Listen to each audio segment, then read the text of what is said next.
হায় হায়, যার শরীরে টাচ লাগলে ভাগ্য খোলে। আল্লাহ রসুল জুমার নামাজ পড়াইতেন খেজুর গাছের উপরে পিঠ লাগায়া। ওই সময় মেম্বর ছিল না, কে জানি কোত্থেকে মেম্বরের প্রযুক্তি শিখা আসছে।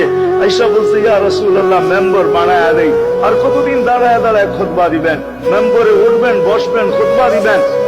মেম্বর যখন বানায়া দিছে, আল্লাহ রসুলেরও পছন্দ হয়েছে। দাঁড়ায় দাঁড়ায় আর কতদিন খুতবা দিব? মেম্বরে পা রাখতে দেরি, শুকনা খেজুর গাছ বাচ্চার মতো কাঁদতে দেরি করে নাই।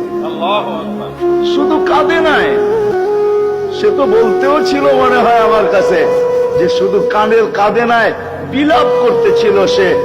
কোত্থেকেই ব্যক্তি আসলো, সে কোত্থেকেই মেম্বরের প্রযুক্তি পাইল, আর মেম্বরই বা কোত্থেকে বানাইলো? আমাকে বঞ্চিত করলো তো করলো কেন? আল্লাহ রসুল তার কান্নার আওয়াজে নিচে নেমে আসছেন, হাত বুলাইতেছিলেন, সান্ত্বনা দিতেছিলেন। তোকে ছোঁয়া দিতে থাকবো, পায়ের নিচে রেখা দিব, তোর গায়ে ছোঁয়া দিয়া মেম্বরে উঠবো। আল্লাহ রসুল শান্ত করতে পারেন নাই। সর্বশেষ যখন বলছেন, তোকে জান্নাতে নিয়ে যাব, তুই দুনিয়া আমাকে খেজুর খাওয়াইতে পারিস নাই, জান্নাতে নিয়ে যাব, তুই জান্নাতে খেজুর দিবি, আমি মন গড়া খাবো। তখন যে তার কান্না ঠান্ডা হয়েছে। মেরে দোস্ত, যার ছোঁয়া লাগলে ভাগ্য খোলে।